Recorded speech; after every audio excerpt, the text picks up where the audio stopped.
Well, hello there. It's good to be with you today. It is Wednesday morning. I know that because I'm sitting here. And our topic today is right there. Proverbs 15:1. A soft answer turns away wrath, but a harsh word stirs up anger. It's one of my go-to verses. I like to think about it in terms of how I'm going to conduct myself. And I'd love to say that I get it right all the time, right? But I don't. Uh, I sometimes I have that harsh word. I have that attitude thing going on, and the simplest of things in a conversation with my wife, I can escalate it quite rapidly. And you probably have experience in your own life with those kind of various situations, and with other people, obviously too. But it usually seems to be those that we're closest to, that we love the most, that we tend to lash out a lot of times when it should be a soft answer, and that sometimes just doesn't happen. So we're going to look at that a little bit today. I want to welcome everybody. Karen, thank you for being here today. And just a reminder, too, Bible study this morning with Pastor Jordan, I believe it is, at 9:30 here at church for those that are able to make it. And then also later on tonight at 5, we have the dinner hour and fellowship. And Lamb's Markets are going to be providing some of the food, so we thank them for that as well. So, for their generosity, they do so much to help us with a lot of the things that we do. So we greatly appreciate that as well. And then at 6:15, we have Bible study hour, fusion, and some other things going on tonight. So if you're available and want to come on up and join us for the dinner and or for the Bible study and other activities, certainly invite you to do that. And also, while we're getting everybody in, just a reminder that on next Tuesday, the 19th at noon, we will be having the 55 Plus Club. It meets on the third Tuesday of the month, and we're going to be looking at Ascend. Jeff Zerini and Lucas will be there and to give more information on it. So hopefully you'll be there to join us for that activity as well. So thank you for being here, Lois and Edward and Betty Ann and Doreen and all the others that will join us later on, or even at different times as you're able to. So, but again, as we look at our proverb for today, a soft answer turns away wrath, but a harsh word stirs up anger. And if you read my introduction to it, really talked about why we often lash out at people. One is that we've got certain little idols in our life, our own reputation or how people view us, different things like that. And when somebody says something that doesn't bode well for us in that honor of that idol that we have in our life, it really puts us on the defensive a lot of times. And so we lash out. Of course, the other one is when our fear is greater than our faith, a lot of times we can start to attack those around us. And so often when we think about whether we're going to give a soft answer or a harsh word, it's really not dependent on the other person. It really falls to me and my response. And it's not that anybody makes me angry. It's really about what I'm choosing to do. And whenever somebody says something, and I have to control myself. I have to think about it for a minute. Am I taking this personally? Is it something that's true? And because it's true, it makes me mad because somebody's pointing out maybe an area in my life where I lack. And they may even be doing it out of love, but instantly I can turn that motivation around to they're attacking me, they're assaulting me, they're insulting me, instead of listening to their words and giving it the true measure that it needs to be, right? To listen. And so often, if you'll notice within yourself, and I notice within me, that a lot of times I speak without thinking. And that never bodes well. In fact, James writes about that too. He says this in James 3, starting at the middle of the first 5. How great a forest is set ablaze by such a small fire. And the tongue is a fire, a world of unrighteousness. The tongue is set among our members, staining the whole body, setting on fire the entire course of life, and set on fire by hell. For every kind of beast and bird, of reptile and sea creature can be tamed and has been tamed by mankind, but no human being can tame the tongue.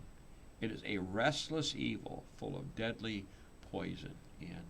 And we engage our tongue without our brain being in full control of what's going on. Well, then we have that ability, don't we, to hurt people, to destroy relationships, to drive people further away. and a lot of times not even really meaning to, again, because we've just engaged in that conversation without even thinking about it. And it's a very, very hard thing to do. It takes a lot of energy, right? A lot of things are said about the tongue, and its importance of being controlled by us. Later on, James talks about how we bless the Lord and curse our neighbors with the same tongue, and how these things should not be so. And so again, right, where are you at in that situation? What areas of your life do you need to work on? I mean, for myself, a lot of areas, to be honest with you. Again, as I sit here and things like that, and where everything's calm, I can be very, very controlled and all the other stuff, right? But if somebody were to burst into this room and all of a sudden start making noise and interrupt what's going on, I would like to think I would handle it with diplomacy, but it would depend, wouldn't it? Whether I let it affect me personally, or whether I could just say, hey, something must be going on and maybe they're having a difficult time, and then take that time to marshal control of myself, and then to engage in a conversation that might be helpful. And how that would play out as we're talking about it right here. It's easy to say, oh, I would do it this way. But truth be told, if it were to just happen, it might be interesting. But again, I have to remember too, that's right, this would be on the internet. And so we would hope that I would do the right thing. Right? But it all starts with controlling the tongue, controlling my attitude, and being loving and kind. And that's the gist of it, because Paul says this in Romans 12:18. If possible, so far as it depends on you, live peaceably with all.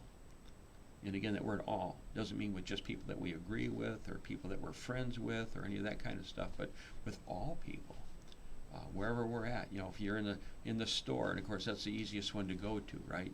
You're in the store, you're in the line, and things are going on, and you got to get somewhere, and that line just isn't moving, and you look at the cashier, and she's up there or he's up there talking with people and all kinds of anecdotes and stuff. And how do you handle that? Do you get angry? Do you start to bubble inside, and then when you get up there, just unleash? Or do you maintain control of yourself and realize that God's going to be with you and that you're going to get where you need to get, and even if you're late, God may have a purpose in that? And that's the entirety of it, isn't it? Making sure that we remind ourselves that we are loved by the God of the universe. We are His ambassadors of reconciliation, and that we're blessed to be able to go out into the community as His children and share the love of Christ wherever we go, whatever the circumstances are. Paul talks about being ready in season or out of season. Always ready to give an answer for the hope that's within us. And if we're letting our tongue ruin our relationships, it's going to be hard to do. And for those areas where we have in the past maybe caused some hardship and some broken relationships with the words that we've used and the attitudes that we've carried, there's always a possibility of healing. Now, so long as they're in this world. Now, if they've gone home, if they've died, we certainly can't have that with them, but we can still create within ourselves that conversation that forgives, that seeks forgiveness, even in those things, that we can release that burden that we've carried around for a long time. Just because somebody has died doesn't mean we can't have a way to resolve it. And it all comes through our relationship with Christ by faith, trusting that what He did was for us, that we have the blessings of forgiveness and grace and mercy. And that's the other side of it too, right? We're called upon to forgive just as we have been forgiven. When others have that harsh word for us. Great guy that I met helped bring the Joseph Project into the community. He was very good on this point. I really loved it. And he would say this: whenever somebody starts to raise their voice and elevate it, I would start to just de-escalate. I would speak softer. If they raised their voice a little bit more, I lowered mine a little bit more till it was almost a whisper. And he said in those situations, it's kept it from escalating. It's almost where they have to lean into what I'm saying. And I really, really love that great example that he gave. And his name escapes me right now, but that's all right. Okay, it's just that I love the example. And maybe that's something that we can think about when somebody else is harsh with us, that we can still be kind to them. Of course, that means we got to not take it personal. And even if the attack by the other person is meant to be personal, we don't have to take it that way. We get to decide how we're going to receive information that's given to us.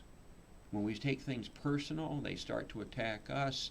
They're getting into our space and really saying things that hurt. We still don't have to respond in anger. Martin Luther said, put the best construction on every situation. And it's something that I think about. And again, I confess my sins. I don't always do that. It seems to be the goal that we could have for us, though, right? That whatever goes on, whenever things don't work out our way, when people are harsh to us with their words, that we can still put the best construction on it possible and not retaliate. And remember that the Lord loves both of the people involved in any given situation. It's us together, right? That God loves us both. And it's not about whether we're right or wrong or the other person is right or wrong. It's about the love of Christ. It's about what he has done for us. And those should be the things that help guide and direct our words. Again, we look at Jesus and that harsh words that were said to him. And again, something we need to talk about too as we look at this. It doesn't mean that when we have the soft answer that it always ends up peaceably. It doesn't mean that. There's going to be times where the other person is just going to keep going. But you know what? We can still be kind to them. We can still love them and forgive them. Again, talking about Jesus and all that he went through on Good Friday and all the beatings and the whippings and then being nailed to the cross and all the mocking and everything that was going on and the taunting. And what was his response? Father, forgive them, for they know not what they do. And again, it wasn't a one-time thing. He said it repeatedly over and over again as all these things were happening to him. And if we can use that as a reminder that there's going to be times when even with our best intentions and our best kindness and that somebody's still going to be angry with us or harsh things are going to still happen to us, we can still respond with love and kindness. And we don't have to drum that up on our own, by the way. The Holy Spirit gives us the power and the grace and the mercy and the strength we need to accomplish those things. Well, I want to thank everybody for joining us today. And Betty Ann, good to see you. And Janelle, nice to have you along as well. And all the other names that I've already mentioned and the ones that I haven't seen yet or the ones that will join us later on. Thank you so much for making Mount Olive's daily devotion a part of your life. And pray that you'll hit that share button and pass this message on to others. They might need to hear about God's grace and mercy. They might be struggling with some issues, and they might need to be reminded that a soft answer indeed turns away wrath, but a harsh word does stir up anger. And so thank you so much. And again, Bible study this morning at 9:30, and then dinner hour and fellowship at 5, and then Bible study and other activities for youth going on at 6:15. I know Fusion meets tonight, and I'm sure there's quite a few other things. Confirmation probably is going to start up as well. So anyway, God's blessings to you, and you can check out all the other activities going on here at Mount Olive by going to Mount Olive Weston and .org, and it will bring up the ability to access our calendar, and then you can see all the other events that are going on today and throughout the week. God's blessings to you. Have a great week in the Lord, and we will see you next time around.